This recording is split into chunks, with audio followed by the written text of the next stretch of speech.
video' recording কৰি লৈ লওক যিমান চৰকাৰী ভূমিত বাস কৰি থকা লোক আছে সকলোকে মেডি পট্টা বিজেপি দলে হাতত তুলি দিব আমাক মাটিৰ অধিকাৰ লাগিবই লাগিবনে নাই আৰু ৰাইজ বিজেপি দলে আৰু মই আপোনালোকক প্ৰতিশ্ৰুতি দিছো মই যদি মাটি কিনা বেচা কৰিব খোজো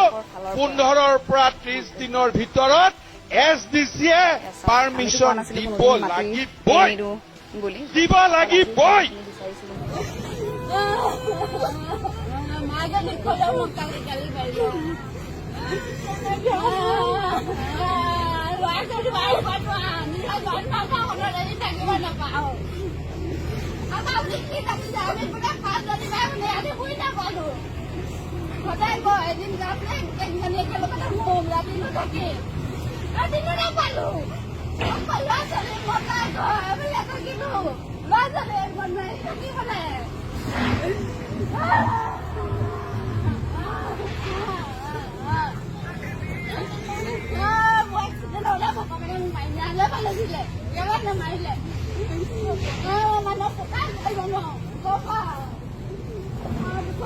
এতিয়া মই আপোনালোকক দেখাবলৈ আহিছোঁ আমাৰ কঠীয়াখিনিৰ অৱস্থা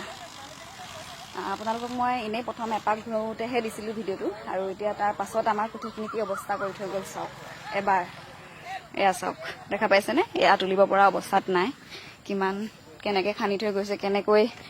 কঠীয়াখিনি অৱস্থা কৰি থৈ গৈছে এবাৰ চাওক আৰু তাৰ পাছত আপোনালোকে আপোনালোকৰ ফালৰ পৰা মন্তব্য আগবঢ়াওক এয়া চাওক আমিতো কোৱা নাছিলোঁ কোনোদিন মাটি এৰি নিদিওঁ বুলি অকল আজিৰ সময়খিনি বিচাৰিছিলোঁ মই আপোনাক এয়া চাওকচোন এয়া চাওক সকলোৱে জানে যে আমি খেতিৰ ওপৰত নিৰ্ভৰশীল আমাৰ পৰিয়ালটো আৰু আজি আপোনালোকে চাই কি ক'ব আপোনালোকৰ ফালৰ পৰা একাষাৰ যদি সকলোৱে কয় তেতিয়া ভাল লাগিব শুনি যিহেতু কালি ৰাতিয়ে আমি কঠীয়া তুলি আছিলোঁ মাক জীয়েক তিনিজনীয়ে সকলোৱে হয়তো যিসকলে ভিডিঅ'ত চাইছে সেইসকলে দেখা পাইছে আৰু আজি এই অৱস্থা প্ৰথমতে এপাক ঘূৰাওঁতে আমি কৈছিলোঁ তেতিয়া ৰখাইছিলোঁ তাৰ পাছতে আমি ঘৰলৈ যোৱাৰ পাছত এই অৱস্থা কৰিলে কঠীয়াৰ চাওক ক'ব নেকি বা কওক কেইডোখৰতে এফালে দেউতা নিষ্ঠা নাই বুলি কয় এতিয়া খেতিয়কৰ এনেকুৱা বিলৈ হৈছে খেতিয়কৰ এনেকুৱা বিলৈ হৈছে আমি কোৱাৰ পিছতো এছডিচি কোৱাৰ পিছতো এনেকুৱা কৰি পেলালে গোটেই অৱস্থা নাইকিয়া কৰি পেলালে আমি কৈ থৈ ঘৰলৈ গুচি গ'লো ভাত খাবলৈ তাৰপিছত এনেকুৱা পিছত আহি পেলাই এনেকৈ ভাঙি গোটেই হাল বাই থৈ গুচি গ'ল লেটুকি লগাই পেলাই সঁচাকৈ আচলতে কি ক'ম মানে আপোনালোকে নিজে গম পাইছে এজন খেতিয়কে সেই মুহূৰ্তখিনি গম পাব এজন খেতিয়কেহে গম পায় এনেকুৱা অৱস্থা হ'লে কেনেকুৱা লাগে চাওকচোন বাৰু এনেকৈ কঠীয়া পাৰি থোৱাৰ পাছত যেতিয়া জেচিবি এখন উঠিব সেই কঠীয়াখিনি তেতিয়া সেই খেতিয়কজনৰ কেনেকুৱা লাগিব হিয়া উজাৰি কান্দিবলৈ মন যাব নে চিঞৰিব